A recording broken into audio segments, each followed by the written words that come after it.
Here at the Flyover Conservative Podcast, we really see ourselves as this bridge between, we always say that we need 80 million people doing one thing every day to save our country, not sitting back hoping for one person to do 80 million things to save the country for us. We're a bridge between those 80 million people and the people who are an expert on the medical, the election integrity, the spot, the brightest person in the world on a topic. When it comes to breaking down the news, sifting through things, we do a spot every single week with an individual who was a former Newsmax producer, Fox News producer, MLB baseball producer. She's the current producer of The Absolute Truth with Emerald Robinson. She speaks fluent sarcasm, so hold on tight. We're going to get a breakdown of what it was like inside of Mar-A-Lago last night during the big announcement, the one, the only Breanna Morello.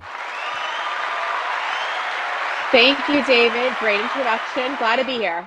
It is great having you. It's like, man, it's kind of like when you're not at the ball, you're not invited to the ball, but you have a friend who was at the ball, you're like, hey, what was like Cinderella was there and this whole thing went down, what was going on inside the castle kind of a deal. And I just want to highlight for people your story arc a little bit, because we're going to break down the vibe inside the building. You're in there talking with everybody inside the ballroom, waiting for things to happen, conversations afterward. I want to get to some of that, but it's interesting for me because we've been doing these spots with you where we break down the news through your Twitter feed and get the behind the scenes. People can follow her, BreannaMorello.com, but the best, most snarky and insightful sniper there is on Twitter as well.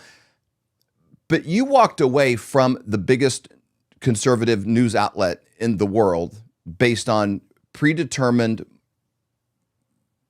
I guess I'd say, a moral standard of what you're willing to do when it came to the vaccine.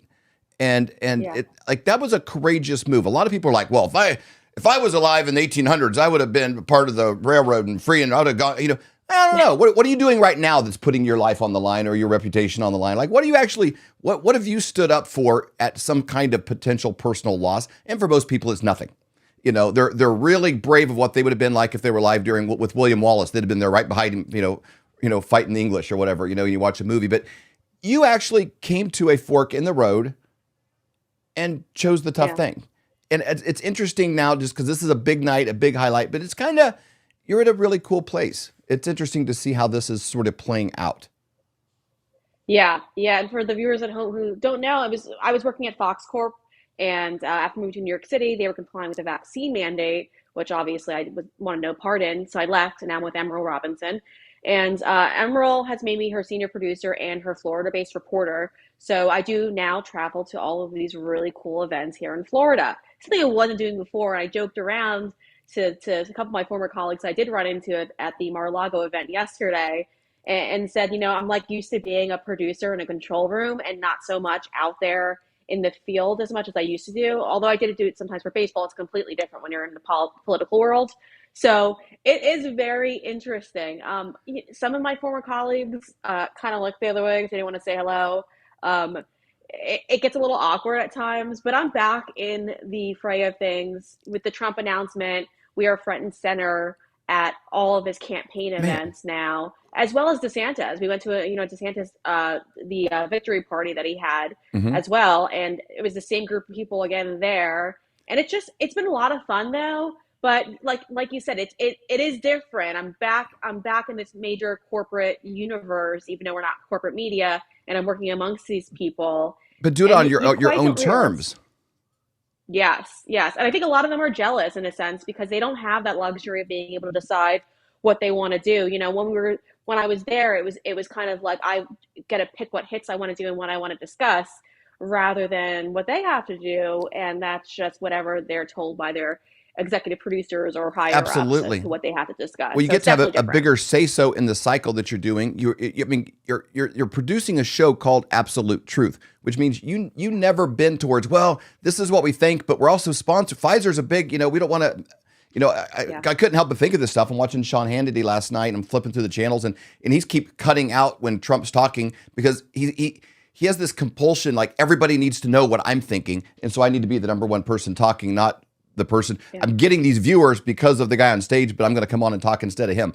And I was thinking about you're actually in the room being there, and I'm like, it's an interesting thing to see. And I think the people in that world that see you now got to feel a little bit like lions in the zoo, looking out the cage Yeah.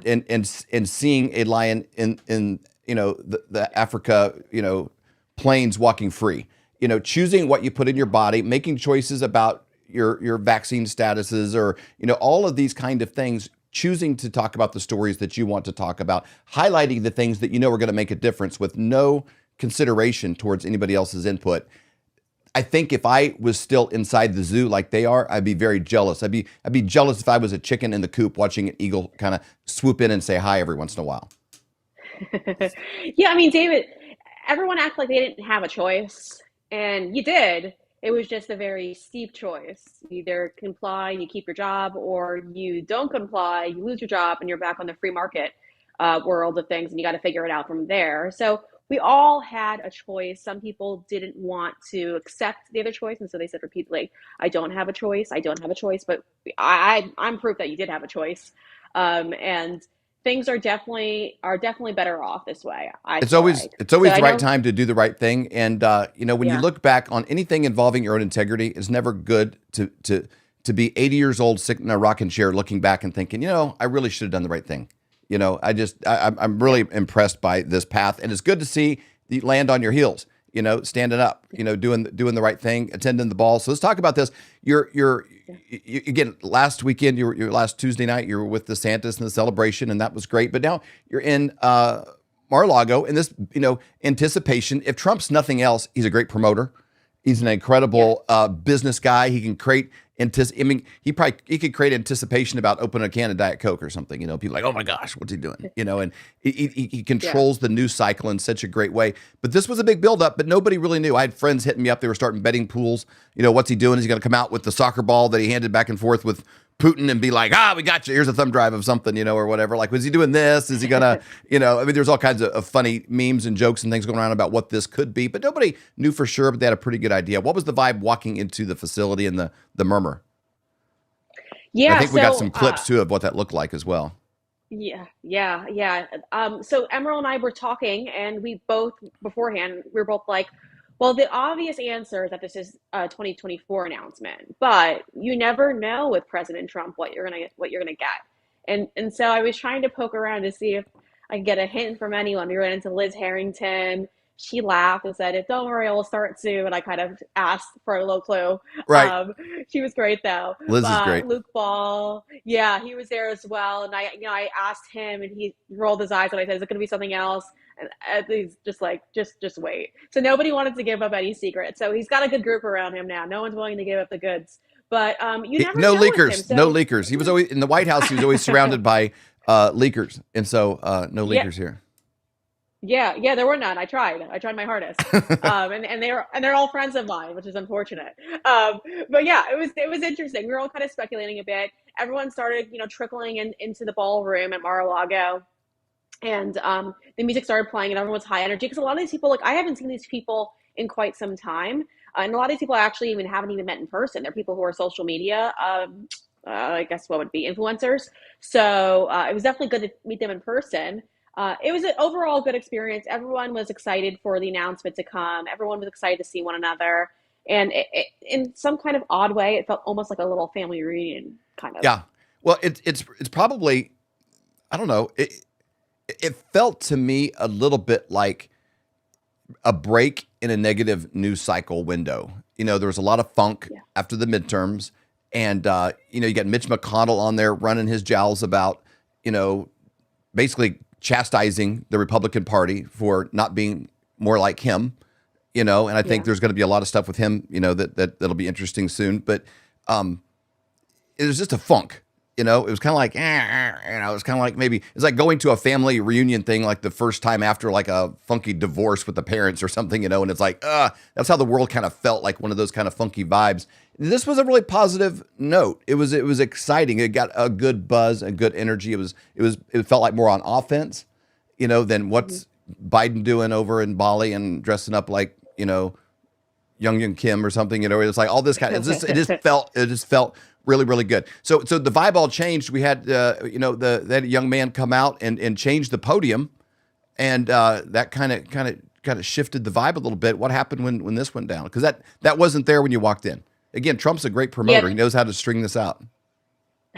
Yeah, that wasn't there when we walked in. But most importantly, like, so I was in the back and I'm trying to, as I told you, there was really bad reception. So I'm trying to like figure out how to get a hold of you guys and Emerald. And all of a sudden the entire room starts clapping and chanting and screaming because this sign came out. So everyone was super excited because we now knew that this was Trump 2024. And so any of the speculation that I might have had was since put to rest.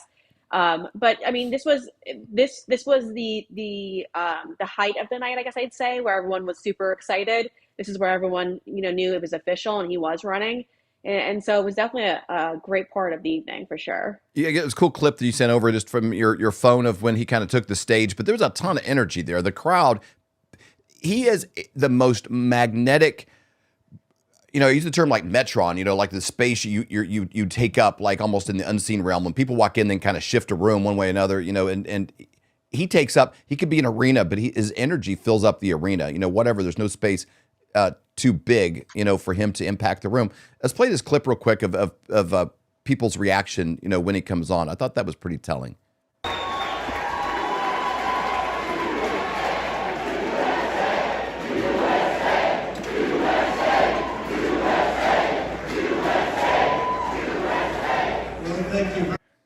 I they just picked right up where they left off. It's like when the Eagles were gone for like 20 years and they came back for a reunion tour. It's like, wow, they never skipped a beat. He walks out there and the energy is incredible. What it was like.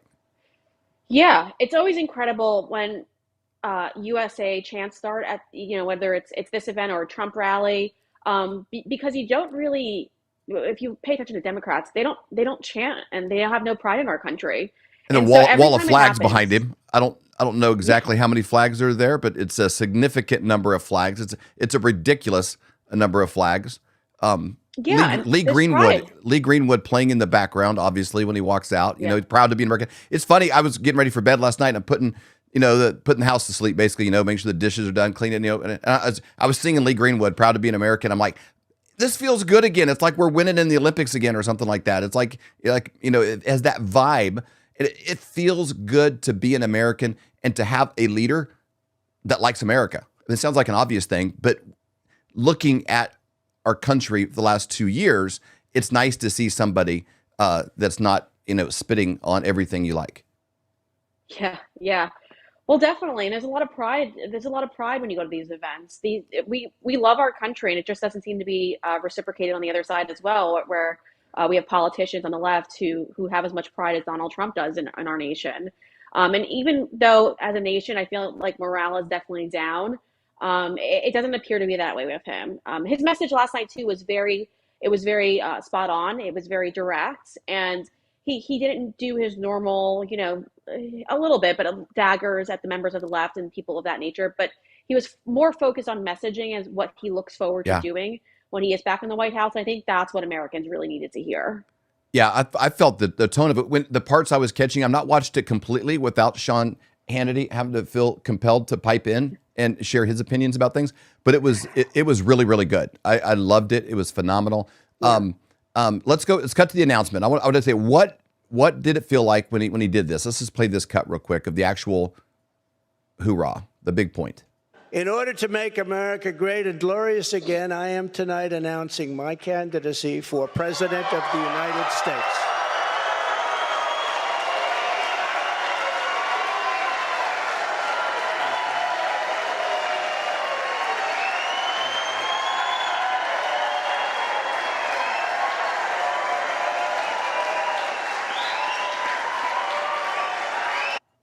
I mean, I'm a fan. He said a few times of this isn't my campaign, this is our campaign, and that seems to be how people responded to him as well. Yeah, yeah, I think that's how you have to move the message forward. This isn't just about Donald Trump. This is about the country. And we need somebody in the White House who understands that. Not many of these candidates do. They make it about themselves. And so I think that's really important for him to highlight. Even when he signed off yesterday, it was make America glorious again. It was all these other terms besides make America great again. Um, and I think people miss that tone. It Hmm. felt definitely optimistic and uplifting, and that's something that we really, really do need right now in this country. And I know the rest of the country looks forward to the rallies and everything else that comes after this. I know we will, and we'll be covering it and following him every step of the way. Um, but it's really important, especially on a day, when we heard about, what happened in Poland with the missile Hmm. striking and killing 2 individuals in Poland, and you have these fears of potentially a World War III breaking out. This was definitely the kind of message you wanted to end the night on, something that was uplifting and not so, like as you said before, some down and upsetting. There's kind of becoming two camps in the world a little bit. We had a gentleman on recently as a guest. He's his last name is Vrabel. He's a political leader in the Czech Republic, and he's held some rallies there, over 100,000 people at a pop in the Czech Republic, and I think there's I'm just a few million people in the country, but his whole movement is actually called Czech First. And you go down his list. It's like, we want to be energy independent. We want this. We want to be able to have free speech. They have journalists that have been locked up for speaking against the party. Like everything he listed, I'm like, that sounds pretty familiar. We had an incredible conversation, with this guy. They want the same thing as a people group in the Czech Republic. They want freedom. They want autonomy. They want pride in their own country. They want independence. They want to be able to support their own families and not be a part of a globalist, Green New Deal, steal everything from the middle class kind of economy. And every country that you go through, there's really these two movements. It's like, are you a part of the World Economic Forum, the Klaus Schwab group? Everything is a part of the Build Back Better. We're, going global. And then there's this other group that's like, yeah, that's fine. I want to be friends with the rest of the world, but I kind of want to take care of my own wife and kids.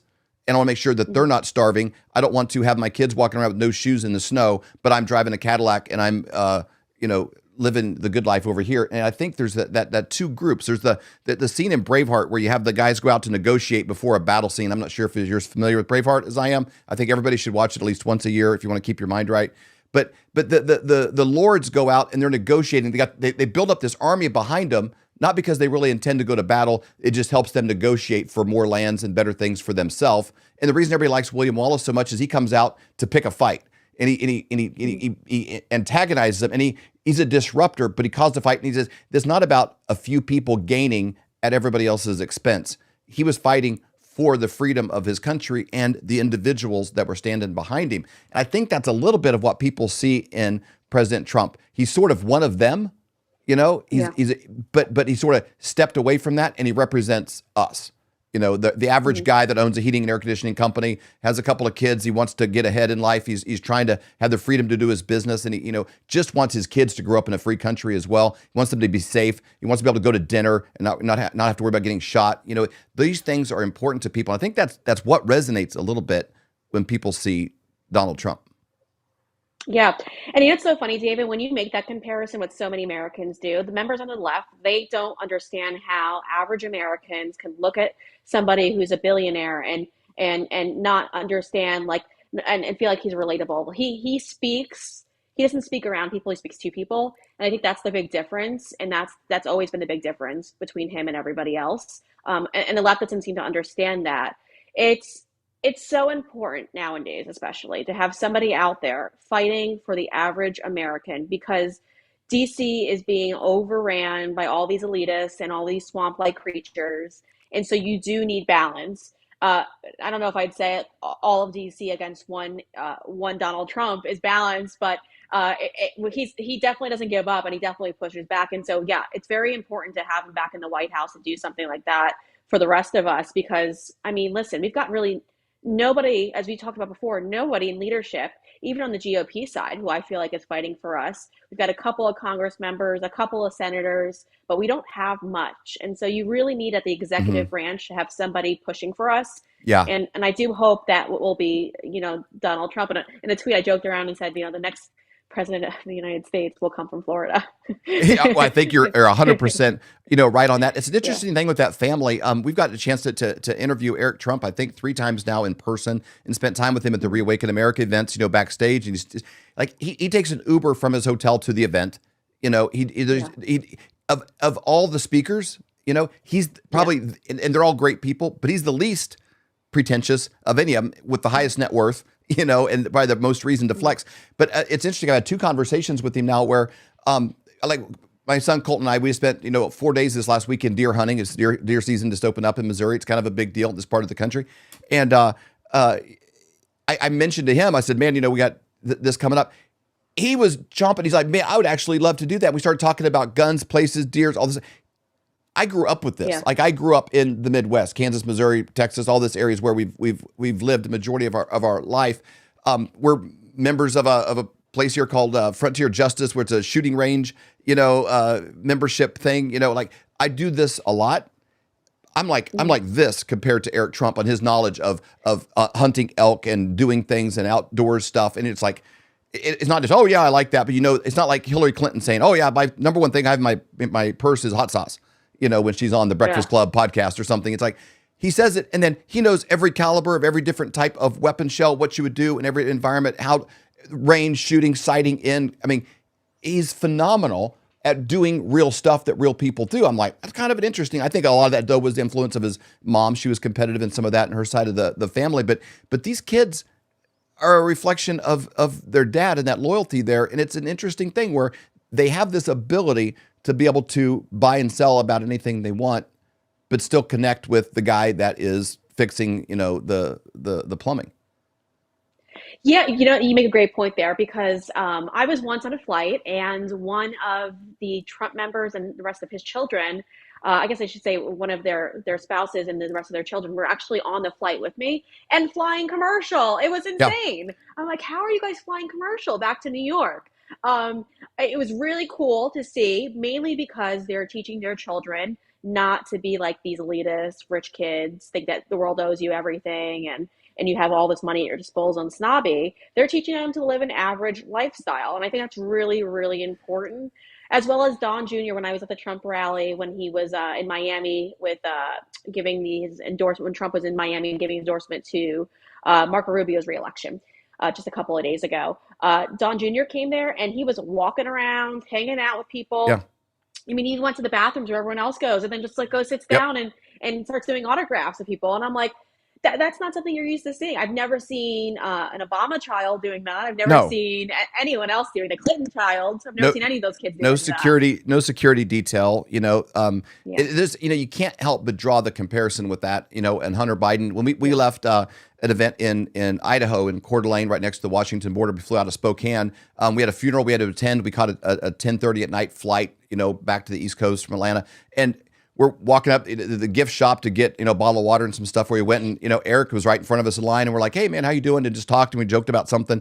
And, I was giving him a hard time about who's better at this, who could do more push-ups, you or Laura, stuff like this because she's super fit. He banters really well, like a regular dude. And he was sitting the seat right behind us on the flight, commercial flight, flying back, no entourage, he didn't have a person carrying his bag for him, nothing. It was just him, one bag, a ball cap, and a sweater and jeans, and walking through the airport. We got to Atlanta, I watched him walk up, and nobody said a word to him. Just kind of walked through, and he just, so I think that's just refreshing in the world where a guy could have got drafted into the NFL last week, and he's not going to act like that. Yeah, it's just it's an interesting time. So speaking of big egos and things out of whack, I just want to kind of follow this trajectory of you. You're there. You're bumping in. You stepped away from Fox, and like you're soaring at a higher level now, independently, working with Emerald and the Absolute Truth. You guys are crushing it every single day. But you're still kind of banging into the biggest names in the world. Sometimes good, sometimes bad, but mostly always you find a sarcastic twist on it. And we got to talk about your recent DMs because you've had a little thing going back and forth with a pretty famous newscaster. Yeah, it's interesting. So last week I tweeted out about the left misses the media advocates. They all miss Donald Trump, let's be honest, right? Sure. So I listed Don Lemon as an example, Chris Cuomo, Jake Tapper. Since Donald Trump has left office, all of their viewership has just sunk into the ground. It's awful. It's embarrassing at this point, especially when you're working still in cable news. Now, obviously, Chris Cuomo is no longer at CNN. He's over at News Nation.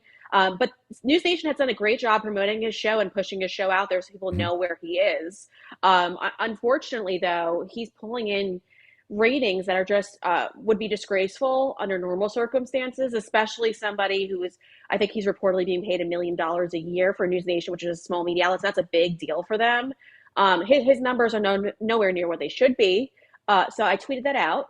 And 5 days after I tweeted that out, I got this DM on a Saturday morning from Chris Cuomo saying, he has the highest ratings in News Nation history, which is congratulations. That's like not that big of a deal considering it's News Nation. They're just starting off.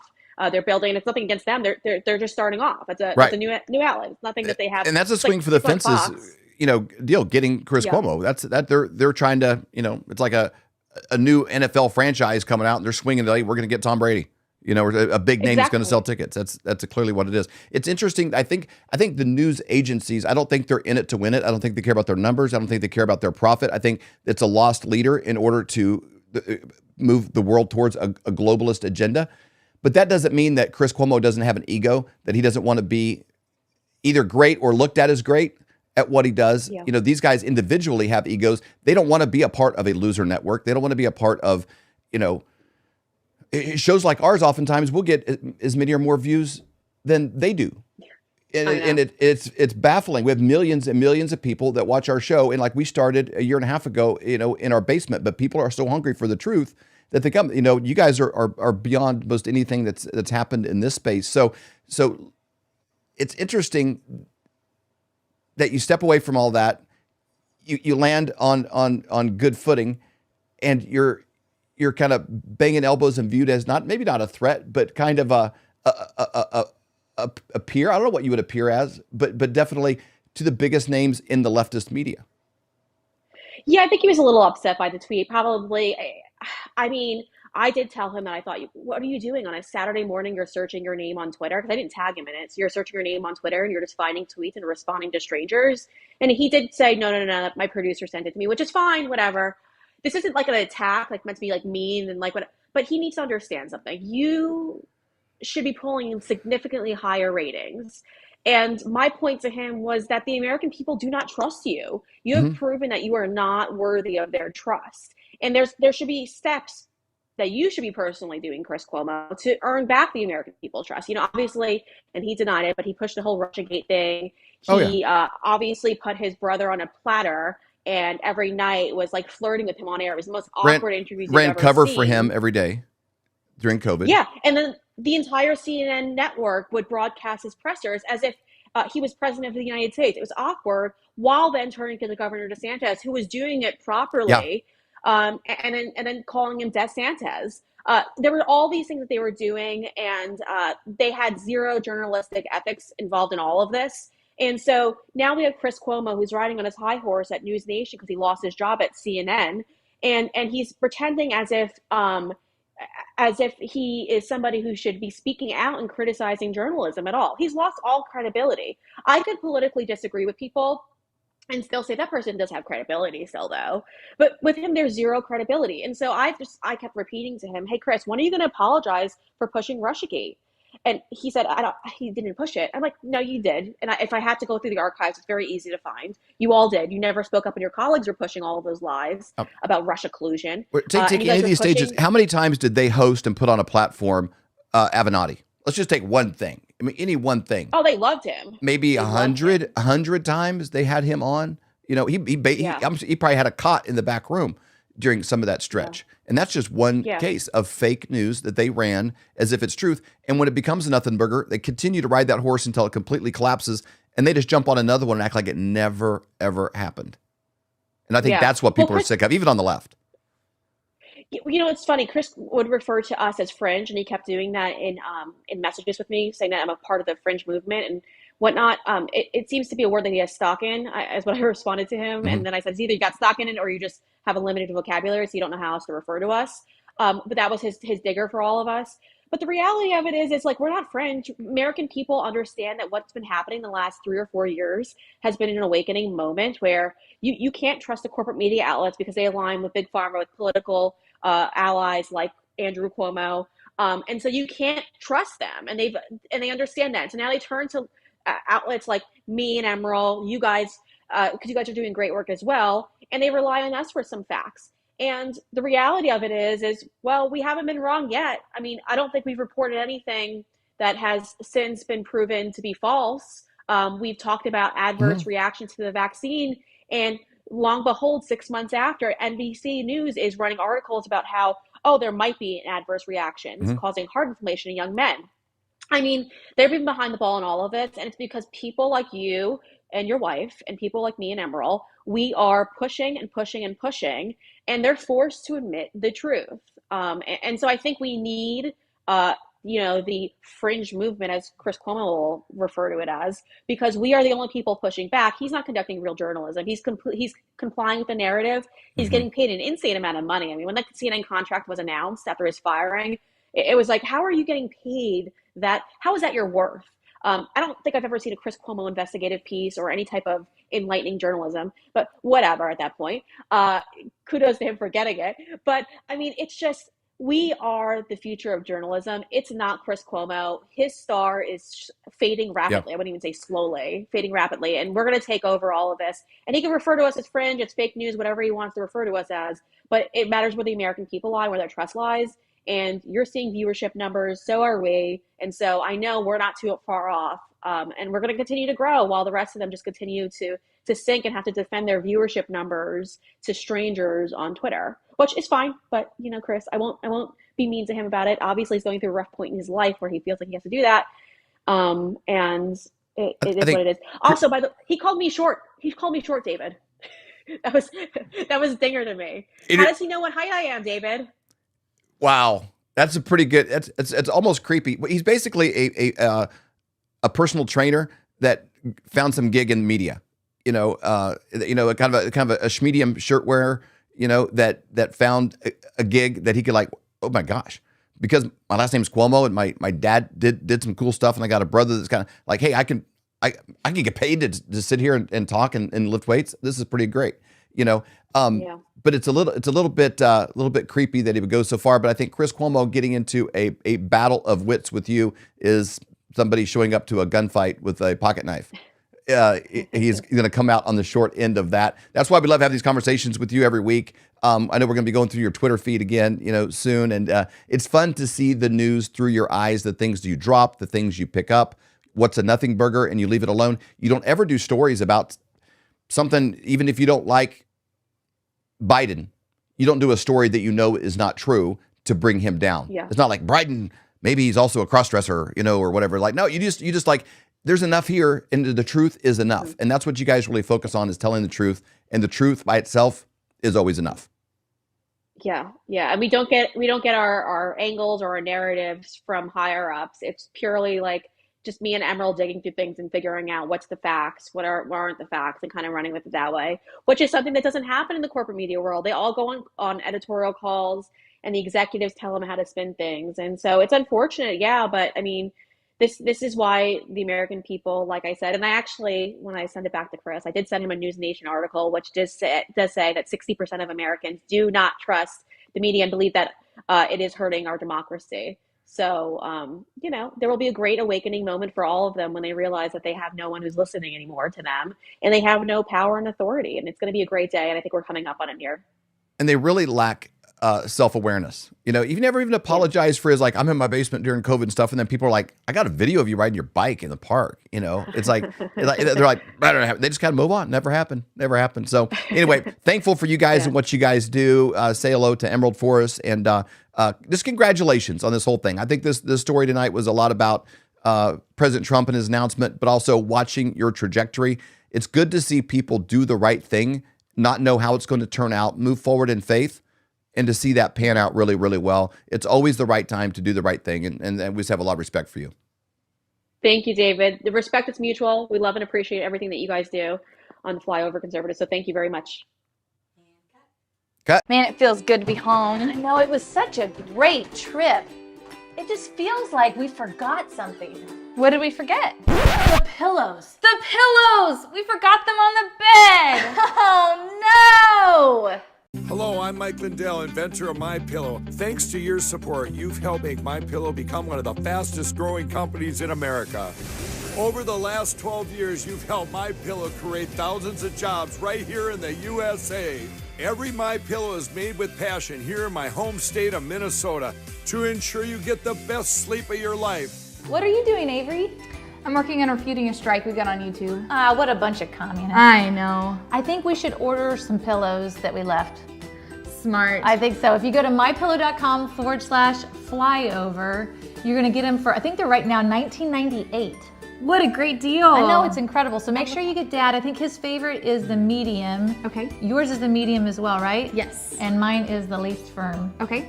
So, and then while we're in here, can I get some more slippers? I guess we could do that. Yes.